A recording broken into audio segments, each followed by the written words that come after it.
మేషరాశి అశ్విని 4 పాదాలు, భరణి 4 పాదాలు, కృత్తిక 1వ పాదం.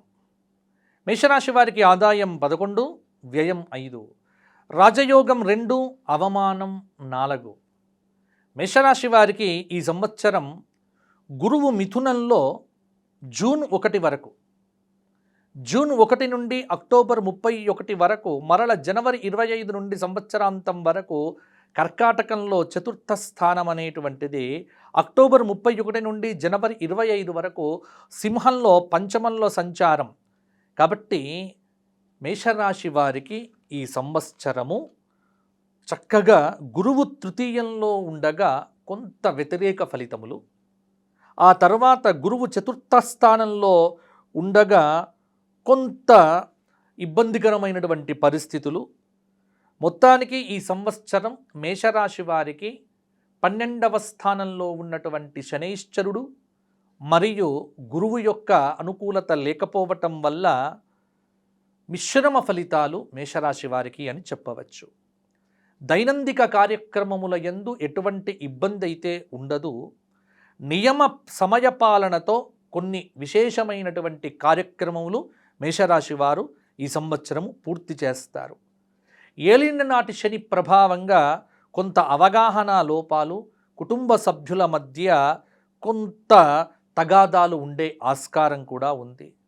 ఆర్థిక కార్యకలాపాల యందు క్రమక్రమంగా క్రమశిక్షణ అనేటువంటిది లేకపోతే ఇబ్బంది పడతారు. అందువల్ల మేషరాశి వారు ఈ సంవత్సరం అంతా డబ్బు విషయంలో చాలా పద్ధతిగా ఉండేటువంటి నియమం పెట్టుకుంటే చాలా మంచిది. వస్త్ర ఆభరణ కొనుగోలు, వాహన కొనుగోలు వీటికి ప్రాధాన్యమిస్తారు. కొంత స్థానచలన సూచనలు కూడా ఉద్యోగంలో ఉన్నటువంటి వారికి కనిపిస్తూ ఉన్నాయి. ప్రతి పనిలో శ్రమ ఎక్కువైతుంది, మానసిక ఒత్తిడి కూడా ఎక్కువగా ఉంటుంది. నూతన ఉద్యోగ ప్రయత్నములలో కొంత సలహాలు సూచనలు తీసుకుంటే సంవత్సరాంతం వరకు నిరుద్యోగులకు ఉద్యోగం వచ్చే అవకాశం కూడా ఉంది. అలాగే వ్యాపార పరంగా చాలా వరకు జాగ్రత్తగా చేసుకోవాలి తప్ప కొత్త పెట్టుబడులు, కొత్త వ్యాపారాలు మొదలు పెడతాము అనేటువంటివి మేషరాశి వారు ఆలోచన చేయకుండా ఉంటే మంచిదే. స్థిరాస్తి కొనుగోలు ప్రయత్నములు కూడా వాయిదా వేయటం అనేటువంటిది కూడా మంచిది. ఉద్యోగ విషయంలో స్త్రీలకు కొంత ఒత్తిడిగా ఉన్నప్పటికీ కూడా కుటుంబపరంగా స్త్రీలకు చాలా అనుకూలత పెరుగుతుంది. ఆరోగ్య రక్షణ, కుటుంబ రక్షణలో కూడా స్త్రీలు చాలా వరకు కూడా సక్సెస్ అవుతారు. సంతానం లేనటువంటి స్త్రీ పురుషులకు ఈ సంవత్సరము కొన్ని శుభవార్తలు కూడా ఉంటాయి. ప్రత్యేకమైనటువంటి వైద్య జాగ్రత్తలతో అవసరమైనటువంటి సంతానం కూడా కలుగుతుంది. అశ్విని నక్షత్రం వారికి కొంత ప్రత్యేకంగా జాగ్రత్తలు తీసుకోవలసిన అవసరము.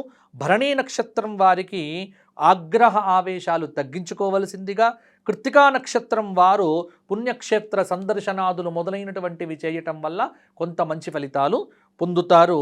మొత్తానికి వీరు మేషరాశి వారు తరచుగా శనిజపం చేయటము మరియు తర్పణం చేయించుకోవటము, ప్రతి సోమవారము శివాలయ దర్శనం చేసుకోవటము, ప్రతి శనివారం నాడు రావి చెట్టు చుట్టూ ఒక 108 ప్రదక్షిణములు చేయటం వల్ల అత్యున్నతమైనటువంటి ఫలితములను ఈ సంవత్సరం మేషరాశి వారు పొందుతారు. ప్రయాణం చేసేటప్పుడు డ్రైవింగ్ విషయంలో ప్రధానంగా జాగ్రత్తలు తీసుకోండి. ఈ సంవత్సరం అంతా మేషరాశి వారు మేషరాశి వారు ఆదివారం నాడు ఆదిత్య హృదయ స్తోత్ర పారాయణం చేయటము, స్త్రీలైతే లలితా సహస్రనామ పారాయణం చేయటం వల్ల అత్యున్నతమైన మంచి ఫలితములు పొందుతారు. కొంత గోసేవ కూడా చేయటం వల్ల ఇంకా బాగుంటుంది మేషరాశి వారికి.